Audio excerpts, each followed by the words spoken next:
Welcome to The Offering with Jerry Horror, the show where we can have a quiet and frank discussion as adults about the things that matter to me, or at least that I think matter to me. Please take a moment to subscribe to our show wherever you get fine podcasts, and hey, stay up to date on future episodes. This week on The Offering, we've got a real can't-miss episode for you because look who's purging now?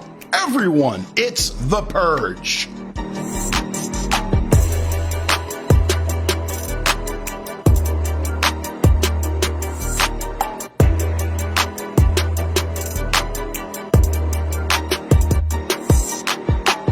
Ladies and gentlemen, welcome to another exciting episode of The Offering. This week we're covering everyone's favorite civic national holiday, which is The Purge, a 2013 documentary about the shocking indictment of our country. Oh wait, what's that? It wasn't a documentary? Well, it might as well should have been.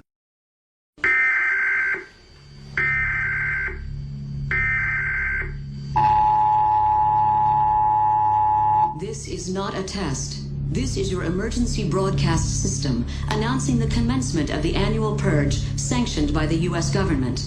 Police, fire, and emergency medical services will be unavailable until tomorrow morning at 7 a.m. when the purge concludes. This is a very interesting film series. A lot of times when we talk about horror films, there is quite a bit of social commentary thrown into the mix. George Romero single-handedly kind of started this whole thing with Night of the Living Dead. It really says a lot about race in America, says a lot about violence. It speaks to so many people, and it also speaks volumes about our society as a whole. I think everybody's thought about it. I mean, if you're sitting there and you're telling me you haven't thought about just murdering someone, and what if you got away with it? What if you got a free one? What if you had a get-out-of-jail card? And that's kind of the premise of 2013's The Purge. It is, I don't want to say this, but there's a part of society that is unhinged and wants to kill each other. And this movie kind of capitalizes on it. The movie came out of nowhere. Jason Blum was one of the producers. This is, before the inception of Blumhouse. And it's quite interesting. I need to tell you this story because it will preface the rest of the episode. Now, the director's name is James DeMonaco, and he had a bit of a famous road rage incident. And this is what caused the awakening and the genesis of this entire series, okay? James DeMonaco and his wife, they were driving down a freeway when a drunk driver cut them off, nearly killing them. After both cars stopped, the other driver's lack of remorse enraged DeMonaco enough to engage in a fist fight, which he ended up beating the shit out of this guy, beat the fucking brakes off him. And you know what? If I was in a car with my wife and you almost killed me and you were a drunk driver, I don't blame you. Police eventually had to get involved, and they had to pull DeMonaco off of this guy. So it's pretty cool that we've got a director that will whoop someone's ass. I always enjoy that. I hate pretentious directors who won't throw down. It's very important that you're a violent person. After the incident was over, DeMonaco's wife turned to him and commented how great it would be to have one free murder a year. Man, DeMonaco, what kind of woman did you marry? And does she have any sisters? He felt bad admitting this because she's normally a sweet woman. Yeah, okay. So that's fine, James. You could tell us she's a sweet woman. I'm sure she is a sweet woman. That's a good question. What if you had a get-out-of-jail free card? You could murder anybody you want, do whatever you want. And that is why this entire series of films and television shows works, because there is a part of us that would love to go out, commit heinous acts, and have no consequence for it. It's insane. Now, when you use the framework of this series, you can tell a lot of different stories. You can go many different places with it. And it's very interesting how this whole series starts. Now, James DeMonaco, the director, was only able to get like $2.7 million to make this movie, which Now, anything under $5 million is pretty much whatever. But they only had 19 days to shoot this movie. The entirety of The Purge was shot and done in less than a month, which is like the craziest thing.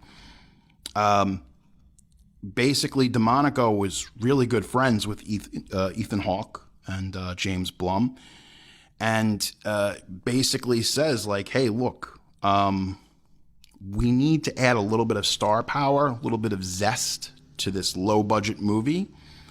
And as usual in Blum's productions, cast and crew work for scale and receive a percentage of the profits. And I think that's a really cool business model. Now, Ethan Hawke is an old friend of producer Jason Blum and director James DeMonico. He was happy to appear in The Purge. This low-budget movie needed some star power, needed something to sell it. And Ethan Hawke is no slouch. Hey, if Ethan Hawke was my friend, I'd have him on this fucking podcast, but sorry, Jason Blum, not all of us are born with a silver spoon. Yeah, that's right. I said it. I'm kidding. I love you, Jason. He was happy to appear in The Purge, and they definitely needed it. And as per usual in Blum's productions, cast and crew work for scale and receive a percentage of the profits. And that's a motivation, and I like that, and I appreciate that. That's love, and that's why we love Jason Blum.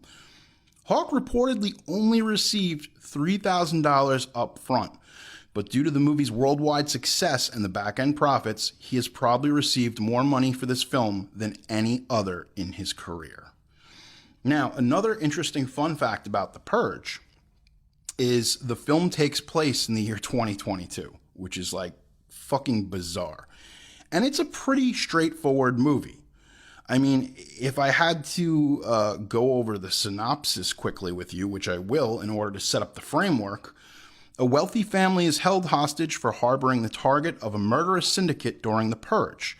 The Purge is a 12-hour period in which any and all crime is legal. Now, there's some people who think the Purge is not a good idea, and I don't blame you. I mean, as we get into the other sequels, and especially the TV show, we're able to go over that fact, over whether this is right or wrong.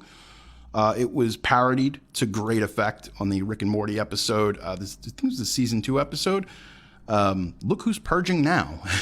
It's just pretty much, oh, hey, Morty, we're on a purge planet. Oh, I've seen this. They have different names for it, but it's all the same thing. It's everybody gets to be a bloodthirsty murderer. Now, what I think was interesting was this wealthy family is in this house. And again, because this movie was shot so cheaply, one of the things you do for a low-budget film is have a central location. So the central location in this is this wealthy suburb. And more so, it's a house. It's all taking place over 12 hours in a house. For a low-budget film, that's incredible. What I also respect about James DeMonico is not only did he direct it, he wrote it. So he got to carry out his vision in a very complete way. Now, what he didn't know was just how big this whole film was going to become. Because as stated before, it was a $2.7 million film. It comes out June 2013, and its opening weekend, it does $35 million. It ends up making $55 million, and then cumulative worldwide gross, $90 million. They knew from the first week of opening, they were like, okay, there's going to be sequels. And I mean, how could it not? It's a great concept. The framework of The Purge is incredibly interesting. And the reason that I love this first film is that we're just dropped into this world, and this is what it is. We're not told why. We're not told to pontificate the politics of why this is occurring. We can do that in the later films and subsequent television series. There's been books. It's incredible that this little movie really was the genesis of Jason Blum, Blumhouse Productions, which have become a juggernaut in the horror industry. Everybody who was involved, really, it works. And this film is incredibly captivating. The concept of legal crime is one of those things that when you wrap it around your brain, you're like, Jesus Christ, I wonder if I could really do this. Could I get away with it? And I think the question that The Purge asks us as the viewers is, well, if you could, would you? ostensibly the family in the first film. Some people have even called this movie a lesser version of The Panic Room. I love Panic Room. Panic Room's a great movie. Go back and watch that one. In some ways, yeah, it catapults off of our fears and some of us our desires for violence and bloodthirsty mayhem. But that's the question. What would you do? It's something that we have to ask ourselves. What would we do if put in a similar situation? And the question too is how does this affect the constraints of society? Now, in the world of the Purge, they do this and it kind of benefits society and it's looked upon as a necessary evil. And I think that when you meet different characters in this universe, they all have a different slant about why it's right or wrong, or why they're doing this, or why they oppose it. But if you look at it this way, and James DeMonaco is a smart dude, the Purge is held every year on March 21st. If you write out the date in numeric form, it's 03-21 or 321, which is also signifying a countdown. And that's brilliant. I mean, just little details like that, you can tell this guy really cared. DeMonaco thought the story of the boyfriend attempting to kill the father very well kind of meshed with the rest of the proceedings. Originally, it was, this is the original story. It was supposed to be the daughter trying to kill the father the entire time. So the way the original script went was that Ethan Hawke and his family are in there, and it's basically about the real threat is coming from the inside, tearing them apart. And in some ways, it's still that, but Universal was like, no way. They're like, we don't see this. And it's crazy because you look at this at a $2.7 million movie. I think sometimes the less money you spend, you should be allowed a little bit more creative freedom. And that wasn't the case here. So the studio refuses to allow it. And DeMonaco has to go back. He's got to rewrite this movie. And the way they rewrite it is that the boyfriend is the one who's kind of behind all this and wanting to kill the father. It was the only way that the studio was going to let it fly. And it's crazy because this movie ends up being, again, one of these things where we did not suspect it. But suddenly we have 5 movies and 2 seasons and a bunch of books. So something with The Purge speaks to the general public. Now, the other point to be made is that the sequel to this film, The Purge Anarchy, because this was such a big hit, it was made in less than a year after the success of the first film. And we find this a lot within sequels and franchises in the Saw franchise and Friday the 13th, that these films are made very quickly to capitalize, because the way it works is like if you have the first movie and it's a success, well, it goes through its cycle. It comes out in theaters, then it comes to video, and it comes on like HBO or whatever.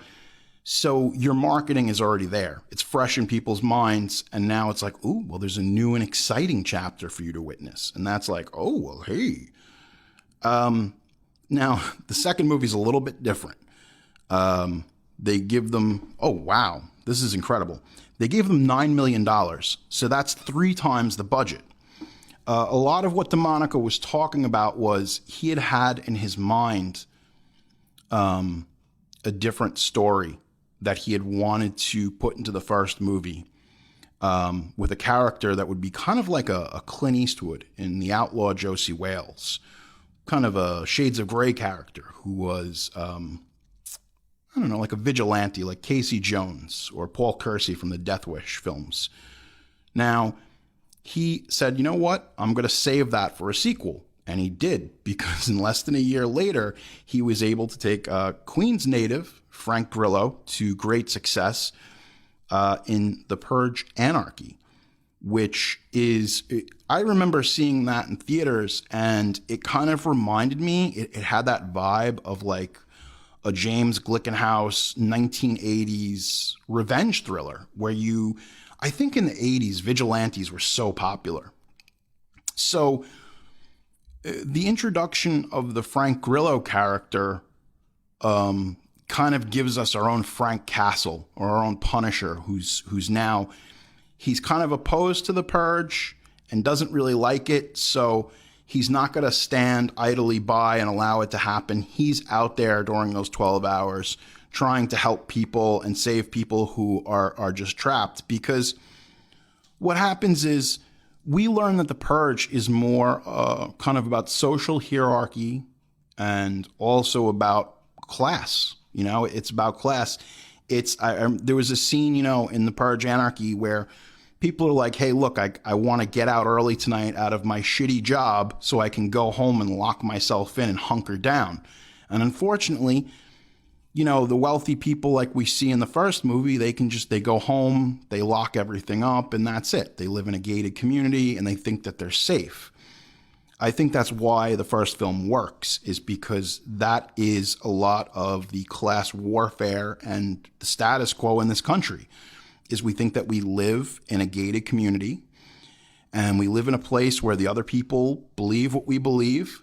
They might be the same skin color as us. They might be the same religion as us. And we feel that insulating ourselves in a community like this makes us safe. And I think what DeMonica was trying to say was that the real evil was coming from within, and I kind of like that angle that he had with the daughter, but I get it. He had to change it. It also cinematically, as a movie that's made to make money, probably not the best way to go about it, but it works. I mean, obviously it worked well enough for them to make a sequel. Now this sequel ends up doing really well. And the turnaround time is incredible, because the first movie came out, I think, in 2013 in spring. This next movie came out in July of 2014, which is like super quick. Now, it cost $9 million to make, but it made $100 million, almost $120 million worldwide. So obviously, the rule there is, you buy low and sell high, and I don't blame them. I really don't blame them. But I think the reason that Frank Grillo's character, Sergeant, works in this film is because it expands the concept of this universe. No longer are we bound to this house. Now we're out in the streets. We're seeing what's really going down and how it's starting to affect everybody, not just a rich family. And this film takes place a year later. It's in 2023. I don't know. Some people are, and you know what? This is just my opinion. I don't want to upset anybody. I like the Purge Anarchy way more than I like the first movie. The first movie, I've gone back, I've watched it once, and I was like, but I feel like Anarchy kind of delivers a little bit more on the promise of this premise. And that is why the whole Purge series works, because you're able to take this very interesting concept of free murder and you're able to say, like, well, we can drop this concept into many different storylines. And I think that the character, Sergeant, is very interesting because he's somebody who doesn't agree with the Purge, and rather than just hiding, he goes out there and he tries to help people. That's kind of a really cool concept. And I think that you can ultimately keep applying those concepts to different, you can kind of drop the Purge, because here's the interesting part. You take the Purge, you can do it in the wealthy suburb, but you can also do it down south. You can do it in the hood. You can do it wherever you want. I think it would be interesting, too, to see what other countries think about the Purge. Like, I don't know if they've really ever explained that, but the Purge is really a United States thing. And obviously, because of all the problems with violence that we have in this country, it pretty much, I mean, hell, there might be some people who watch this around the globe and might be like, hey, is the Purge real? Because sometimes it feels like it. It's one of these movies that not necessarily a character, because when you look at it, and they consider this to be a horror movie, but I don't know if it's really a horror movie as much as it's horror, science fiction, and drama. Because a lot of this is kind of a litmus test. It's like, well, if you were allowed to, would you? I think that's the question. And there's a lot of kids out there, young people who are nihilistic, and they say, maybe, like it becomes a rite of passage. Well, Johnny, if you're going to go out and be a man, you got to go out during the purge and murder some people. That might be a good thing. The second film has a huge body count. I mean, we went from seeing less than 10 people be murdered, and the body count of the Purge Anarchy is like 65. So that's a big difference. Now, ostensibly, the reason that I like Anarchy so much is because it's more of an action movie. And we're not just trapped in a house with this family. We have this character of Sergeant, and he's able to go out there and fight back. And I think that's where the film starts to take a bit of a turn. You're listening to The Offering with Jerry Hara. Got a question or a story you want to share with me? It might be featured in a future episode. Email me at jerryhara@gmail.com or hit me up on Twitter at jerryhara. I'm also on Instagram. You can find me there at jerryhara. Rate and review this show on Apple Podcast, and you might find your review in an upcoming episode. And if you haven't already, be sure to subscribe to The Offering. Now back to the show. There was this huge trend of home invasion movies. We had The Strangers, You're Next. We had a bunch of movies that were very much in the vein of like, oh no, what if people came to our home? And the reason that works is because it's cheap, it's effective, and it works. And I think that there were a lot of people, upper middle class people who are wealthy, and they're in their ivory tower. They're in their ivory tower, and they are not paying any mind to what's going on in the world because they have their money, they have their wealth, and they're able to just lock themselves away from this other world. They don't see what's going on at a street level. And it's funny because not really one of his better films, but George Romero used that to great effect in Land of the Dead, where everybody's living, in this big high rise in this mall. And there's still class warfare. There's still classism. Now they took a year off. And DeMonico comes back, and wouldn't you know it, he says, "Well, we're going through a lot of different things as far as politics in this country at this point. So in 2016, we get the Purge election year, and it's very interesting because." One of the big things with the imaging is that they use this kind of demonic-looking Statue of Liberty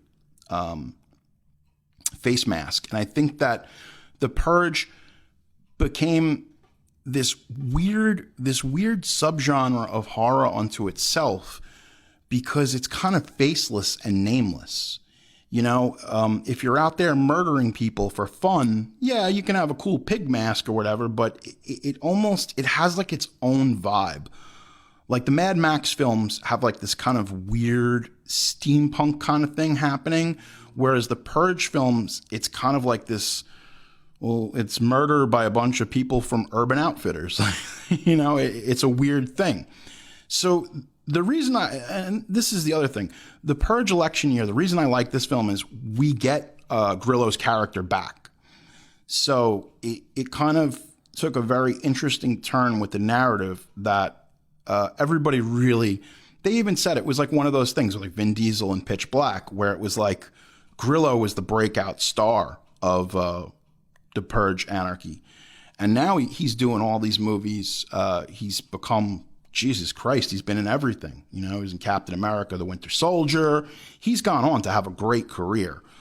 But now in this third film, he's the head of security for a senator. And it's basically this senator is trying to abolish the Purge. And Charlie Roan is a presidential candidate who is targeted for death on Purge night due to her vow to eliminate the Purge. And obviously you've got former police sergeant Grillo. He's protecting her. And that's kind of an interesting thing, because now we saw the first movie was a home invasion movie. The second movie kind of turns into a vigilante movie. And now we're taking that same vigilante character, and Election Year is very much so more an action film. Yeah, I mean, it's got the horror elements, but it starts to flesh out the world in a way that we learn that there's a lot of different people that stand on different sides of fences with the Purge. And there's a part of America, we start dealing with racism and things of that nature. There's a part of America that likes the Purge, and they think the Purge is a necessary evil and it must happen. But there's other people that think, hey, this Purge thing, this is bad. It's bringing out the worst in humanity. We're not purging anything. We're just giving into our lesser temptations in order to keep propagating violence. And that's really it. Nobody really learns anything from it. Now, the second film came out in July. It was like the middle of July. But because now we're dealing with election year, we start taking on the iconography of things like George Washington and, obviously is the aforementioned Statue of Liberty. So this becomes now a 4th of July movie, because they're trying to gun for that 4th of July opening weekend. And it's funny how in 1996, we had Will Smith saving everyone from aliens. And now in July 2016, we have Frank Grillo trying to save everyone from themselves. And if you look at a blockbuster like Independence Day, which, God, that movie cost over $120 million, and you have these movies now, I have to look it up. Jesus. The Purge election year only cost $10 million to make, and its cumulative worldwide gross was $120 million. Now, people always say, oh, these movies are stupid. Why do they keep making them? Well, I just told you why they keep making them, because if you put in $10 million and you got out $120 million, wouldn't you keep making them? This is what I always say, look, artistic integrity is one thing, and once you sell your intellectual property to a major studio like a Universal, they are going to make sequels, because even if they make half of their money back, they still came out on top. The third movie is kind of like it works, and largely why it works is, again, because of Frank Grillo. But it does bring the series to a conclusion, because ultimately he's able to save the day and save the presidential candidate, and they abolish the Purge. They end it. So you would think to yourself, well, that was a satisfying conclusion. And hey, look, DeMonico is able to write and direct. He made these movies. They made a ton of money. But just as well as I know, the bad guy, which is us, because that's really what these Purge movies do, is they're holding up a mirror to society, and we have to look honestly at ourselves and say, hey, is this right? Is this wrong? They took a year off. In 2018, we get the first Purge. Now, the first Purge is a very interesting movie, because James DeMonico wrote this one, but we have a different director. I believe the man's name was Gerard McMurray. And this is a completely different movie that shows us the genesis of the Purge. Where exactly did this start? Why did it start? It was released on the 4th of July in 2018. So now we're starting to realize, hey, wait a second. We're getting these movies on the 4th of July. They're in the consciousness. This is something we can all identify with. We spent a couple of more bucks on this one. This one, the first Purge, cost $13 million. And it had a cumulative worldwide gross of $140 million. So some people might not like the Purge and be opposed to it, but they're sure as hell going to the movie theaters and going to see it. Now, in the first Purge, America's third political party, the new Founding Fathers of America, comes to power. And essentially, these are the people that Charlie Roan was against in the third film. And now it's time for another election year, and things have changed. This movie purports to be a prequel to show how this kind of all started. And it starts with these new founding fathers of America. They're the ones who, this was like Democrats, Republicans, and now the new founding fathers are kind of these extremist people who believe that the purge is what is merited by society, that this is the logical conclusion for them to end gun violence, for them to end all of this murder in this country and kind of get it under control. So the first purge is about an experiment. And the experiment is no laws for 12 hours on Staten Island. And it's a pretty cool movie because they shut everything down and there's no way out. And I like the fact that no one has to stay on the island, okay? The founding fathers, they basically say, if you want to stay on Staten Island, you get $5,000 to stay for the next 12 hours. And again, we're dealing with people who are not wealthy. They're poor people. They're not middle class. They're living below the poverty line. And shit, if you told me, hey, Jerry, we're going to give you $5,000 to stay overnight and duke it out for 12 hours, you know what? I'm taking that $5,000. I don't know what that says about me, but it says something. Now, you've got Marissa Tomei, who plays the architect in this. And you learn that it's very interesting that, believe it or not, it was a woman behind all of this and the execution of it. Now, we've got a bunch of different characters. You look at the juxtaposition between the first film, wealthy family in a house. Now we're doing a prequel and we're essentially looking at it as, hey, how are we going to get this purge thing out there? How are we going to make this work? Well, let's get a bunch of poor, disenfranchised people. Hopefully they make it and give them $5,000 each, and we'll see if the experiment works. Now, whether it worked or not, it gave us a bunch of new, interesting characters with a different point of view. Obviously much different from Ethan Hawke and his family and the situation of the first movie. So the first Purge is a very interesting movie in that, A, it's a prequel, but it kind of goes deeper into the mythos of how did this all happen.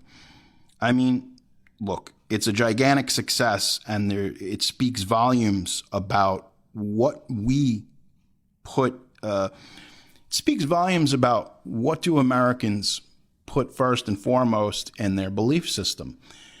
And I think there's a part of us, each one of us, there's a very dark side of us. Like, I'm not going to lie. Sometimes I fantasize about murdering people. I think we all have in the heat of the moment. I mean, you know, somebody cuts you off. You wouldn't want to pull up to the car next to you and just beat the shit out of them. I mean, hey, I've thought about that myself. I've had people. It's crazy because living through the pandemic and whatnot, living through the previous election that we just did, we really got to see the true colors of people. And to be honest with you, once we put the mirror up to ourselves, not even in this universe as American citizens, it's pretty scary and it's pretty ugly. But with the amount of money that this movie and film series has made, there is basically no end in sight. The USA Network says, hey, you know what? This whole thing is doing pretty well. Let's do a TV show. So, wouldn't you know it, we got The Purge, the television show. This lasts 2 seasons, and it's set in an altered United States, several unrelated people. These are not characters from the previous films, and how they will go and survive a night where all crime is legal. Yeah. So now at this point, you know, DeMonico is not as hands-on. He's the creator, obviously, but they bring in all these different characters, and that's pretty interesting. But it only lasted 2 seasons. Oh, Jesus Christ. I didn't even know about this. In 2017, there was a short horror film that was released. It was called The Purge 2024. The final hours of the annual Purge play out as a group of misfits circle around their white-collar target their white collar target, unexpectedly, he puts up a fight. Now, this was a short, apparently, that they had created in order to garner interest in the television series. And you know what? It works. And canonically, it's in there. It was released in November of 2017. I don't know. The question is after everything that we've gone through, where do we go with this film series? How far can it go? Because we've put the mirror up to ourselves, and do we like what we see? Well, as society moves and changes, again, the monsters are no longer ghouls and goblins, but they're us. We're the monsters. We're the ones that are the greatest threat to ourselves. Last year, in 2020, obviously the theaters were closed to the pandemic. We were supposed to get the Forever Purge, which you have a pandemic and a crazy election that divided almost the entire country. Yeah, it kind of does feel like the Forever Purge. It feels like we were living in it. Well, fortunately, this year we're finally getting it, and it will be released on July 2nd, 2021. And this one as follows, because, again, I haven't seen it. It's just coming out now. All the rules are broken as a sect of lawless marauders decides that the annual purge does not stop at daybreak and should never end. So now we've got these people who are a crazy offshoot of the original new founding fathers, and these guys are saying, hey, the purge is great, and guess what? The purge will continue, and it's going to never stop, and we're just going to keep doing it, and we'll round up. We will not be held accountable. And this is kind of echoing the sentiments of what happened with the 2020 election. You had a lot of people that kind of veered off. You had a QAnon and all these people who were believing in all these conspiracies. And you had a president who was not willing to tell them no. He basically was not willing to confirm it, but he said, it is what it is. He turned a blind eye to a lot of these extremists. And I think that the purge is really more or less just an offshoot of what's happening, because it's 2021 and we're still purging. Apparently we're not done. I mean, I'm hoping, as a film fan, I'm hoping this is kind of the end of the series. I know that this film deals a lot with the race issue. This one, I mean, the first Purge did. They all kind of do. The first Purge primarily, yes, because it's disenfranchised people who are living in poverty, and you give them $5,000. Yeah, okay. But with this, it's kind of like you've got a bunch of people that are they're like, I'm trying to dance around this, but it's an offshoot of the Republican Party, where you have people that are extreme right-wing people who just believe that everybody who doesn't look like them should die. This is how, I mean, you look at the rise of Nazis in Germany, and it started as a political platform. And it's kind of one of those things when you feed people misinformation and you feed them hate, they end up becoming pretty disgusting creatures and destroying everything in their path. And that's exactly what happened. We have a different director, like just as the first Purge had a different director.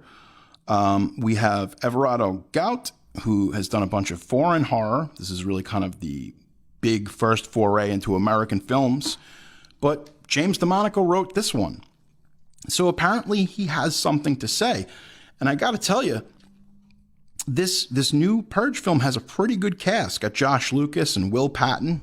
I love Will Patton. I'll watch anything that he's in. But it's very interesting. It's a different type of film, because the movie started, again, in a suburb. Then we got into the city, and we stayed in the city. The genesis of it was in Staten Island. And now we're kind of going out into the country, because a lot of the imagery that we're seeing in this is kind of evil, demented cowboys. And that's something new. That's definitely some different imagery. Now, these Purge films ostensibly could go on forever. as long as they make money. It's just like anything else. It'll go on forever as long as it makes money. But there's a reason why these films are so successful. Because I think there's a part of all of us that thinks, hey, maybe the Purge should be a real thing. Maybe this should be an idea that we should use. It's captivating because everybody has that part of them that says, oh, I'd like to go rob a bank. Oh, man, if I could just rob a bank, and you want to get away with it. It doesn't matter. Everybody wants to be Batman, but we realize that we're more close to being the Joker than Batman. And it's a lot easier to do the things that the Joker does than Batman does. It's a trip, man. This whole film series is so bizarre because I think culturally it's insane. Like, back in the 70s, you had a lot of films. You had like Soylent Green, which is about people eating people. You had the Omega Man. You had a lot of movies that were these kind of one-offs that proposed this question of, well, what if? This is an entire film series. This is 5 films, books.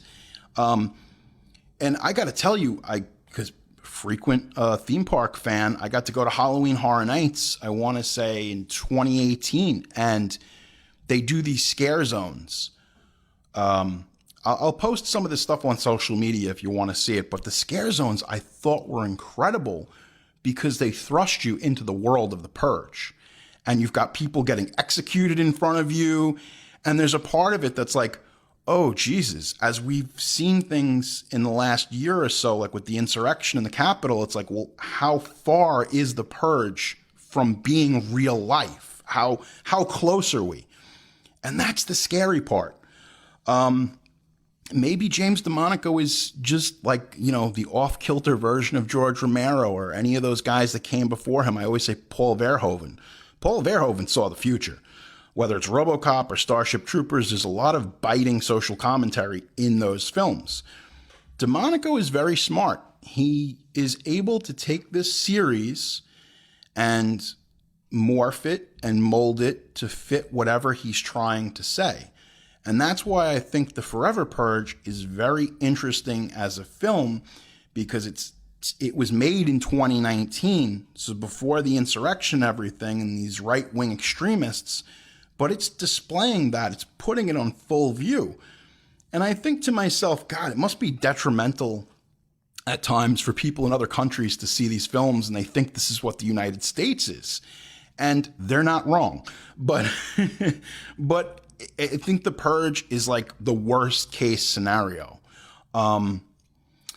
As much as I say, like, it's hard to keep making these movies and things get played out over time, well, if you keep making them socially relevant, like DeMonaco does, well, then it still has something to say. And I think that The Forever Purge, I think The Purge is going to be around for a long time.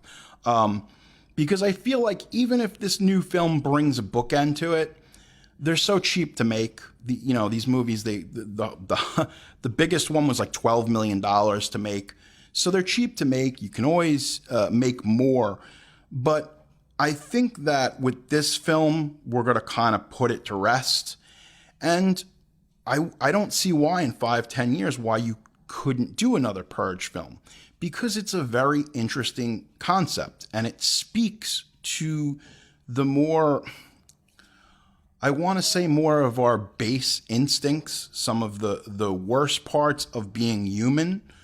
And part of that is evil. It's straight up evil. And that's what The Purge represents.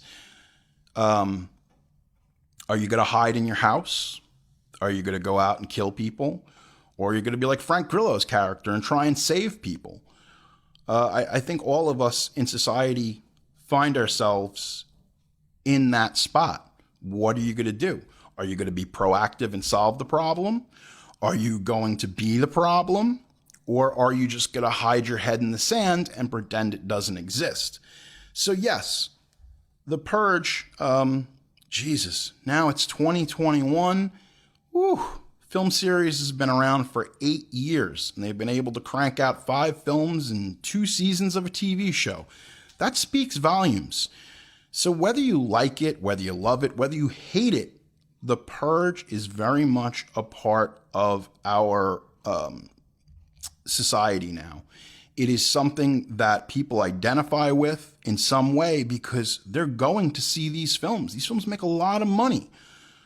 So whether it's right or wrong is not the question. The question is what do you think? And you can find me. I'm on social media at Jerry Horror. You can find I'm on all of them. You know, whatever. Tinder. I can't think of anyone's. X Hamster. You can find me on LimeWire. All the good ones. But yeah, tell me what you think because I'm curious. I think The Purge. Again, I'm a fan of Purge Anarchy and I'm a fan of Election Day because I kind of like that you're able to put more of, you have a good guy. You got a guy who's fighting for us. In the other films, it's kind of nameless, faceless people who become the heroes because they say, hey, you know what? This isn't cool. I'm not down with the Purge and we're going to rally against it. What do you think? I don't know. Well, my name is Jerry Horror. This has been The Offering, and will you be celebrating the Purge this year? Let me know. Don't forget, folks, don't go to sleep until you have something worth dreaming about. You've been listening to The Offering with Jerry Horror. I'm very sorry. Produced by Pete Bune. If you have a question or a story you want to share with me, we'd love to hear from you. You can email me at jerryhorror@gmail.com or hit us up at Twitter @jerryhorror or on Instagram @jerryhorror. You getting the picture? Subscribe to Apple Podcasts, Spotify, or wherever fine podcasts are provided for you and your family. I want you to enjoy. Just join us next time for another offering.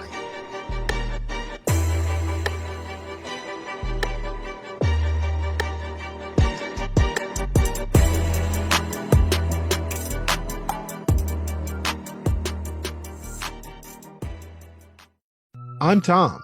My partner Mike and I have been friends and coworkers for a long time.